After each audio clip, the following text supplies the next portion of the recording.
നമസ്കാരം. ഇടതുപക്ഷത്തിന് അനുകൂലികളായും സഹായികളായും അവരുടെ പ്രചാരകരായും വാടകവാഹികളായും സാഹിത്യകാരന്മാരും സാംസ്കാരിക നായകന്മാരും വളരെ കാലമായി തന്നെ കേരളത്തിൽ നിലകൊള്ളുന്നുണ്ട്. ഈ സാംസ്കാരിക നായകന്മാരിലും സാഹിത്യകാരന്മാരിലും ബുദ്ധിജീവികളിലുമെല്ലാം പല വിഭാഗങ്ങളുണ്ട്. ആദ്യത്തേത് വാടകവാഹികളാണ്. ഇവരെല്ലാം വാടകവാഹികൾ തന്നെയാണ്. വാടക പണമായോ സ്ഥാനങ്ങളായോ മറ്റെന്തെങ്കിലും പുരസ്കാരങ്ങളായോ ലഭിക്കുന്നു എന്നുള്ള വ്യത്യാസം മാത്രമേ ഉള്ളൂ ഈ വാടകവാഹികളുടെ കാര്യത്തിൽ. പക്ഷേ ഇവരിൽ തന്നെ പല വിഭാഗങ്ങളുണ്ട്. ഒന്ന്, കൃത്യമായിട്ടുള്ള ഈ വാടക വാങ്ങി അതിനുവേണ്ടി അവർ പറയുന്ന രീതിയിൽ പ്രചാരണം നടത്തുക, അവർ പറയുന്ന ആശയങ്ങൾ മുന്നോട്ട് വെച്ച് സമൂഹത്തിൻ്റെ ഇടയിൽ പ്രചരിപ്പിക്കുവാൻ ശ്രമിക്കുക. അത്തരത്തിലുള്ള വ്യക്തികൾ ഒരുപാടുണ്ട്. അവരിൽ നിന്നാണ് ഈ സ്ഥാനക്കയറ്റം കിട്ടി മുകളിലേക്ക് പോകുന്നത്. അത്തരത്തിലുള്ള പ്രചാരകരായി തുടങ്ങി ബുദ്ധിജീവികളായി ഇടതുപക്ഷം സമൂഹത്തിൻ്റെ മുൻപിൽ പ്രതിഷ്ഠിച്ച വ്യക്തികളാണ് ഈ സുനിൽ പി ഇടത്തിനെ പോലുള്ളവർ. ഇനി മറ്റൊരു വിഭാഗമുണ്ട്, ഈ വലത് വ്യതിയാനമുണ്ടാകുന്ന തരത്തിലുള്ള ഇത്തരത്തിലുള്ള വാടകവാകൾ. അതാണ് ഈ സച്ചിദാനന്ദനെ പോലുള്ള കവികൾ. കാരണം എന്ന് വെച്ച് കഴിഞ്ഞാൽ അവരുടേതായിട്ടുള്ള ഒരു പ്രശസ്തിയോ അല്ലെങ്കിൽ ഏതെങ്കിലും ഒരു തരത്തിലുള്ള ഒരു ശോഭയോ അവർക്കുണ്ടാകും അവർ ഈ ഇടതുപക്ഷത്തിൻ്റെ വാടക സ്വീകരിക്കുന്ന കാലത്ത് തന്നെ. അതുകൊണ്ട് തന്നെ അവർക്ക് അല്പം കൂടി സ്വാധീന ശക്തി ഉണ്ടാകും, കുറച്ചും കൂടി സ്വാതന്ത്ര്യമുണ്ട് എന്നുള്ളൊരു ധാരണയുണ്ടാകും. അതുകൊണ്ട് തന്നെയാണ് സച്ചിദാനന്ദൻ ഈ തിരഞ്ഞെടുപ്പിന് മുൻപ് രാഷ്ട്രീയ മാറ്റങ്ങൾ തിരിച്ചറിഞ്ഞുകൊണ്ട് തന്നെ അടുത്ത കോൺഗ്രസിൻ്റെ സർക്കാരിൽ നിന്ന് എന്തെങ്കിലും നേടിയെടുക്കുവാൻ തനിക്ക് അവസരമുണ്ടാകുമോ എന്ന ഒരു സംശയത്തിൽ അല്ലെങ്കിൽ പ്രതീക്ഷയിൽ ഇടതുപക്ഷത്തെ തള്ളിപ്പറഞ്ഞു തുടങ്ങിയത്. അടിസ്ഥാനപരമായിട്ട് അവസരവാദികളാണ്. അതിനെ ഇടതുപക്ഷം ബൗദ്ധികമായി വലതു വ്യതിയാനം എന്ന് പറയും. അത്തരത്തിലുള്ള വ്യക്തികളുണ്ട്. മൂന്നാമത്തെ ഒരു വിഭാഗമുണ്ട്. ഇനിയും പല അവാന്തര വിഭാഗങ്ങളും ഉണ്ട് ഇതിന്, പക്ഷേ പ്രധാനപ്പെട്ടത് 3 വിഭാഗമാണ്. മൂന്നാമത്തെ വിഭാഗം എന്ന് പറയുന്നത് അവർക്ക് പ്രത്യേകിച്ച് ഈ വാടകയായി ഒന്നും ലഭിക്കില്ല, അല്ലെങ്കിൽ അവരത് പ്രതീക്ഷിക്കുന്നതുമില്ല. അവർ അടിസ്ഥാനപരമായിട്ട് ഇടതുപക്ഷത്തിനെ വാടകയ്ക്ക് എടുത്തിരിക്കുന്നവരാണ്. അതാണ് ഇടത് ജിഹാദികൾ. ഇടത് ജിഹാദികൾ എന്ന് പറയുന്നത് ഇടതുപക്ഷത്തിലേക്ക് കാലങ്ങളായി നുഴഞ്ഞു കയറിയ ജിഹാദി മനസ്സുള്ള വ്യക്തികൾ. അവരുടെ ഈ നുഴഞ്ഞുകയറ്റത്തിൻ്റെ പിന്നിലുള്ള ഏക ലക്ഷ്യമെന്ന് പറയുന്നത് അടിസ്ഥാനപരമായിട്ട് ഈ ജിഹാദി തത്വശാസ്ത്രം എന്നുള്ളത് ഒറ്റ നിമിഷം കൊണ്ട് പൊളിഞ്ഞു വീഴുന്ന ഒരു തത്വശാസ്ത്രമാണ്. മതവാദപരമായിട്ടുള്ള, അതും മതഭ്രാന്ത് നിറഞ്ഞ ഒരു തത്വശാസ്ത്രമാണ്. അതുകൊണ്ട് തന്നെ അത് സമൂഹത്തിൻ്റെ മുൻപിൽ അതേ രീതിയിൽ അവതരിപ്പിക്കുന്നവരുണ്ട്. ജമാഅത്തെ ഇസ്ലാമിയെ പോലുള്ളവർ അവതരിപ്പിക്കുന്നതുണ്ട്. പക്ഷേ ഈ ഒരു പൊതുമണ്ഡലത്തിൽ ഒരു സാഹിത്യകാരനോ സാംസ്കാരിക നായകനോ എന്നുള്ള നിലയിൽ ഒരു വ്യക്തിയോ അല്ലെങ്കിൽ ഒരു പ്രസ്ഥാനമോ ഇത്തരം തത്വശാസ്ത്രം അവതരിപ്പിച്ചാൽ അതിന് വിമർശനങ്ങൾ ഉണ്ടാകുമെന്ന് മാത്രമല്ല, ആ തത്വശാസ്ത്രത്തിൻ്റെ അടിത്തറ തന്നെ ഇളകുന്ന രീതിയിൽ മറുവാദങ്ങളും പ്രതികരണങ്ങളും ഉണ്ടാകും. അതുകൊണ്ട് തന്നെ അവർ സ്വീകരിച്ചിരിക്കുന്ന ഒരു മാർഗം കാലങ്ങളായി പല രാജ്യങ്ങളിൽ, പല പ്രദേശങ്ങളിൽ, പല ഭൂഖണ്ഡങ്ങളിൽ അവർ പരീക്ഷിച്ച് വിജയിച്ചൊരു മാർഗം ഇടതുപക്ഷത്തിലേക്ക് നുഴഞ്ഞു കയറി, ഇടതുപക്ഷ പ്രസ്ഥാനങ്ങളിലേക്ക് നുഴഞ്ഞു കയറി ഒരു ബുദ്ധിജീവിയുടെ പരിവേഷം എടുത്തണിഞ്ഞ് കുറേ കാലം പല പൊതു പ്രശ്നങ്ങളിലും ഇടപെട്ട് ബൗദ്ധികമായിട്ടുള്ള അഭിപ്രായ പ്രകടനങ്ങൾ നടത്തി, സരസമായി സംസാരിച്ച്, സരളമായി സംസാരിച്ച്, ഒഴുക്കോടുകൂടി സംസാരിച്ച് ഈ ബുദ്ധിജീവി പട്ടത്തിൻ്റെ ശോഭയൊന്ന് വർദ്ധിപ്പിച്ച് കൊണ്ടുവന്ന് ഒടുവിൽ സമയം വരുമ്പോൾ ജിഹാദി മനസ്ഥിതി പുറത്തെടുക്കുക, ആ ആശയങ്ങളെ പിന്തുണച്ചുകൊണ്ടുള്ള പ്രസ്താവനകൾ നടത്തുക, പ്രസംഗങ്ങൾ നടത്തുക, ലേഖനങ്ങൾ എഴുതുക തുടങ്ങിയ പ്രക്രിയകളിലേക്ക് കടക്കുക. അത്തരത്തിലുള്ളൊരു പ്രവർത്തിക്ക് എന്തെങ്കിലും ഡോക്ടറേറ്റ് ഉണ്ടെങ്കിൽ ആ ഡോക്ടറേറ്റ് ഒരു 4-5 എണ്ണം ഒരുമിച്ച് കൊടുക്കേണ്ട ഒരു വ്യക്തിയാണ് KEN കുഞ്ഞുമുഹമ്മദ്. KEN കുഞ്ഞുമുഹമ്മദിനെ ഇനിയും പരിചയമില്ലാത്ത പ്രേക്ഷകർക്ക് വേണ്ടിയിട്ട് പറയാം. അച്യുതാനന്ദൻ കുരങ്ങൻ എന്ന് വിളിച്ച ബുദ്ധിജീവിയാണ് ഈ KEN കുഞ്ഞുമുഹമ്മദ്. അച്യുതാനന്ദൻ ഒരു വ്യക്തിയെ കുരങ്ങൻ എന്ന് വിളിക്കണമെങ്കിൽ ആ വ്യക്തിയുടെ ഒരു അധപ്പതനം എത്രത്തോളം താഴെയായിരിക്കും അല്ലെങ്കിൽ എത്രത്തോളം ഹീനമായിരിക്കും എന്നുള്ളത് പ്രേക്ഷകർ ആലോചിച്ചോളൂ, അതിനെക്കുറിച്ചൊരു തീരുമാനത്തിലെത്തിക്കുള്ളൂ. KEN കുഞ്ഞുമുഹമ്മദ് ഇപ്പോൾ പറഞ്ഞിരിക്കുന്നത്, പരസ്യമായി തന്നെ അദ്ദേഹം പറഞ്ഞിരിക്കുന്നത്, ഇടത് ജിഹാദി എന്നുള്ള പ്രയോഗം അത്ര മോശം പ്രയോഗമൊന്നുമല്ല, അത് സ്വീകാര്യമായൊരു പ്രയോഗമാണ്. അടിസ്ഥാനപരമായിട്ട് അത് നമ്മളോട് പറയുന്ന ഗൗരവമേറിയൊരു കാര്യം, ഇടതുപക്ഷത്തിൻ്റെ ഉള്ളിലുള്ള ജിഹാദികൾ മുഖം മൂടികളെല്ലാം മാറ്റി പരസ്യമായി രംഗത്ത് വരുവാൻ ഒരുങ്ങിയിരിക്കുന്നു. അതിനവർ തയ്യാറായിരിക്കുന്നു. അതിന് അവരെ പ്രേരിപ്പിക്കുന്ന 2 ഘടകങ്ങളുണ്ട്. ഒന്ന്, ഇടതുപക്ഷത്തിൻ്റെ മേൽ അവർക്കുള്ള പൂർണ്ണമായിട്ടുള്ള സ്വാധീനം.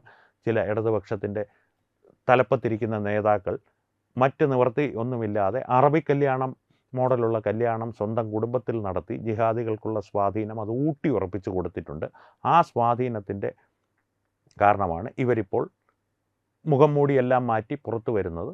അത് ഒരു കാരണം. രണ്ടാമത്തെ കാരണം, ഇനി ഇടതുപക്ഷത്ത് നിന്ന് എന്തെങ്കിലും ഒരു വിമർശനം ഇതിനെ പ്രതി ഉണ്ടായാൽ, എന്തെങ്കിലും ഒരു നടപടി, അല്ലെങ്കിൽ ഇടതുപക്ഷം ഒരു രാഷ്ട്രീയ കക്ഷി എന്നുള്ള നിലയിൽ, അല്ലെങ്കിൽ ഇടതുപക്ഷ സാമൂഹിക സാംസ്കാരിക സംഘടനകളെല്ലാം ഒരുമിച്ച് ഇതിനെ തള്ളിപ്പറയുന്നൊരവസ്ഥ ഉണ്ടാവില്ല എന്നുള്ളത് ഒരു വസ്തുത. വിമർശനങ്ങൾ ഉണ്ടാകുന്നുണ്ട്, അതിലേക്ക് നമുക്ക് വരാം.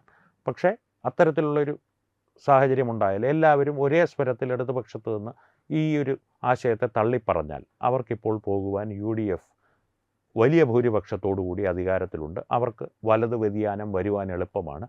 ഇടത് ജിഹാദികൾ വലത് വ്യതിയാനം വരുത്തി എന്ന് ഇടതുപക്ഷക്കാർ എന്തായാലും പറയില്ല. കാരണം ഈ ന്യൂനപക്ഷ പ്രകടനം, സംഘടിത വോട്ട് ബാങ്കിനെ നമുക്ക് നോവിക്കുവാൻ സാധിക്കില്ലല്ലോ.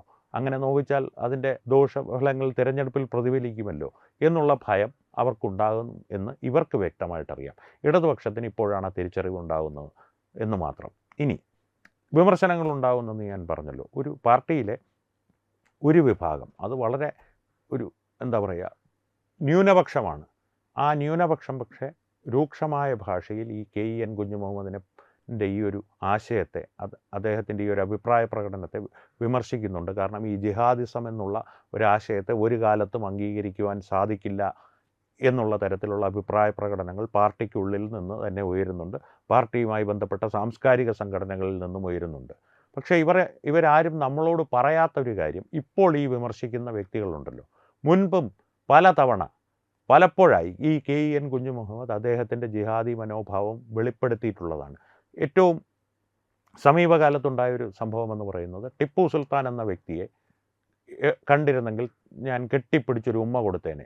അദ്ദേഹത്തിന് അങ്ങനെ ഒരു ഉമ്മ കൊടുക്കുവാനും കെട്ടിപ്പിടിക്കുവാനുമുള്ള സ്വാതന്ത്ര്യമെല്ലാം ഭരണഘടന തന്നെ ഇപ്പോൾ നൽകുന്നുണ്ട്. കാരണം അത്തരത്തിലുള്ളൊരു പ്രണയം ഒരാൾക്ക് തോന്നിയാൽ അത് നിയമപരമായി കുറ്റമല്ല എന്ന് സുപ്രീം കോടതി തന്നെ വിധിച്ചിട്ടുണ്ട്. അത് അദ്ദേഹത്തിൻ്റെ സ്വാതന്ത്ര്യം, നിയമപരമായി അനുവദിക്കപ്പെട്ടിട്ടുള്ള സ്വാതന്ത്ര്യം. പക്ഷേ അതിൽ തന്നെ ഒരു പ്രണയത്തിനൊരു പാർട്ട്ണറെ തിരഞ്ഞെടുക്കുമ്പോൾ ഒസാമ ബിൻ ലാദനെ പോലുള്ള ഒരാളെ തിരഞ്ഞെടുക്കുക എന്നുള്ളത് സമൂഹത്തിന് ദോഷകരമായിട്ടുള്ള കാര്യമാണ് എന്നുള്ളത് കൊണ്ട് തന്നെ ടിപ്പു സുൽത്താനെ അംഗീകരിക്കുന്ന ഒരു ബുദ്ധിജീവി എന്ന് പറയുന്നത് ഇടതുപക്ഷത്തിന് അത്ര സുഖകരമായിട്ടുള്ളൊരു സഹയാത്രികനാണോ എന്നുള്ളത് ഇടതുപക്ഷക്കാർ അന്ന് ചിന്തിച്ചിരുന്നെങ്കിൽ ഇന്ന് ഈ ഗതികേടിൽ അവരെത്തില്ലായിരുന്നു. ടിപ്പു സുൽത്താൻ്റെ കാര്യം പറയുമ്പോൾ ചുരുക്കി പറയാം, ടിപ്പു സുൽത്താനെക്കുറിച്ച് വിശദമായിട്ട്, അതായത് കാണ്ഡമായി കിടക്കുകയാണ് ആ ജിഹാദി ചെയ്തിട്ടുള്ള ക്രൂരതകൾ.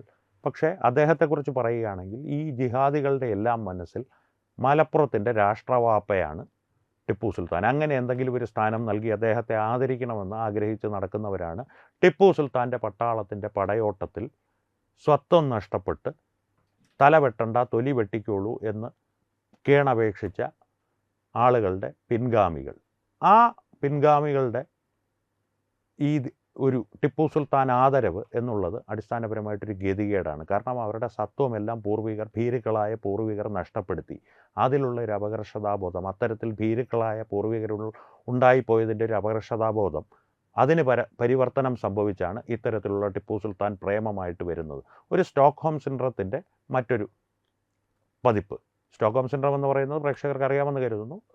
ആരെങ്കിലും തട്ടിക്കൊണ്ടുപോയാൽ ആ തട്ടിക്കൊണ്ടുപോയ വ്യക്തിയോട് തോന്നുന്ന ഒരു ആരാധനയോ അടുപ്പമോ, ചുരുക്കി പറഞ്ഞാൽ അതൊരു, ഞാൻ മെഡിക്കൽ എക്സ്പേർട്ടൊന്നുമല്ല, എന്നാലും അതാണ് അതിൻ്റെ ഒരു വിശദീകരണം, ചെറിയ രീതിയിലുള്ള വിശദീകരണം. അത്തരത്തിലുള്ളൊരു സ്റ്റോക്ക്ഹോം സിൻഡ്രത്തിൻ്റെ മറ്റൊരു പതിപ്പാണ് ഈ ടിപ്പു സുൽത്താനോട് ഇത്തരത്തിലുള്ള ജിഹാദികൾ പ്രകടിപ്പിക്കുന്ന ഒരു ആരാധന. അടിസ്ഥാനപരമായിട്ട് ഭീരുക്കളായ പൂർവികർ അവർക്കുണ്ടായിപ്പോയത് ദൗർഭാഗ്യകരമാണ്. പക്ഷേ അതിൻ്റെ അപകർഷതാബോധം ഇത്തരത്തിൽ സമൂഹത്തിന് വിനാശകരമായ രീതിയിൽ പുറത്തേക്ക് വരുമ്പോൾ അത് ചോദ്യം ചെയ്യപ്പെടേണ്ട ഒരു വസ്തുത തന്നെയാണ്. അതുകൊണ്ട് തന്നെ KEN കുഞ്ഞുമുഹമ്മദിനെ പോലുള്ള ബുദ്ധിജീവികളെ ഇടതുപക്ഷം കൊണ്ടാലും തള്ളിയാലും ഒക്കെ ഏതാണിയേറത് എന്നറിയാത്ത ഇടതുപക്ഷം ബുദ്ധിജീവികൾ അദ്ദേഹത്തെ സ്വീകരിച്ചാലും തള്ളിക്കളഞ്ഞാലും തിരസ്കരിച്ചാലും നമുക്ക് അദ്ദേഹത്തെ വിമർശിച്ചേ മതിയാകുകയുള്ളൂ. കാരണം ഇത്തരത്തിലുള്ള ജിഹാദികൾ സാമൂഹിക വിപത്തുകളാണ്. അതുകൊണ്ട് തന്നെയാണ് അച്യുതാനന്ദൻ അദ്ദേഹത്തെ കുരങ്ങനെന്ന് വളരെ ഏറ്റവും സഭ്യമായ ഭാഷയിൽ വിളിച്ചത്. പക്ഷേ അതിനും അപ്പുറത്തേക്കുള്ള വിശേഷണങ്ങൾക്ക് താൻ അർഹനാണ് എന്ന് അദ്ദേഹം നിരന്തരമായ പ്രവർത്തികളിലൂടെ നമ്മുടെ മുൻപിൽ തെളിയിച്ചു കൊണ്ടിരിക്കുന്നു. അതുകൊണ്ട് തന്നെ KEN കുഞ്ഞുമുഹമ്മദിനെ പോലുള്ള വ്യക്തികളെ കൃത്യമായിട്ട് നിരീക്ഷണത്തിൽ വയ്ക്കുക, അവരുടെ പ്രവർത്തനങ്ങൾ നിരീക്ഷിക്കുക. കാരണം ഇത്തരത്തിലുള്ള ബൗദ്ധിക കുടിലതകൾ മറ്റ് പലതിനും പ്രചോദനമാകും. ഇവരെല്ലാം അടിസ്ഥാനപരമായിട്ട് ഒരിക്കലും തെരുവിലിറങ്ങി ജിഹാദി പ്രവർത്തനം നടത്തില്ല. പക്ഷേ തെരുവിൽ ഇറങ്ങി ജിഹാദി പ്രവർത്തനങ്ങൾ നടത്തുവാനുള്ള ജിഹാദി കുഞ്ഞുങ്ങൾ സൃഷ്ടിക്കുന്നതിൽ ഇവരുടെ ഈ ബൗദ്ധികമായിട്ടുള്ള അല്ലെങ്കിൽ ബൗദ്ധികമെന്നുള്ള വ്യാജേന നടത്തുന്ന ജിഹാദി ആശയങ്ങളുടെ ചെലുത്തലുകൾ, സമൂഹത്തിനിടയിലേക്കുള്ള ചെലുത്തലുകൾ ഉപകരിക്കും, അല്ലെങ്കിൽ അതിന് പ്രയോജനപ്രദമായ രീതിയിൽ വന്നു ഭവിക്കും. ആ ജിഹാദി ആശയങ്ങളെ തീർച്ചയായും നേരിടേണ്ടതുണ്ട്. കാരണം ലോകത്തിന് മുഴുവൻ ആപത്തായിട്ടുള്ള ആശയങ്ങളിലൊന്നാണത്. എൻ്റെ വ്യക്തിപരമായിട്ടുള്ള അഭിപ്രായത്തിൽ ലോകത്തിന് ഒരു ഗുണവുമില്ലാതെ വിനാശകരമായിട്ടുള്ള രണ്ട് ആശയങ്ങളേ ഉള്ളൂ. ഒന്ന് ജിഹാദിസം, ഒന്ന് കമ്മ്യൂണിസം. ഇവിടെ രണ്ടിൻ്റെയും ഒരു സങ്കലനമാണ് ഈ ഇടത് ജിഹാദി നടത്തിയിരിക്കുന്നത്. അല്ലെങ്കിൽ ആ സങ്കലനത്തിൻ്റെ ഒരു യഥാർത്ഥ പരിച്ഛേദമാണ് ഈ KN കുഞ്ഞുമുഹമ്മദ് എന്ന ജിഹാദിയിലൂടെ നമ്മുടെ മുൻപിൽ തെളിഞ്ഞു വരുന്നത്. അതിനെ വേണ്ട രീതിയിൽ കൈകാര്യം ചെയ്യുക.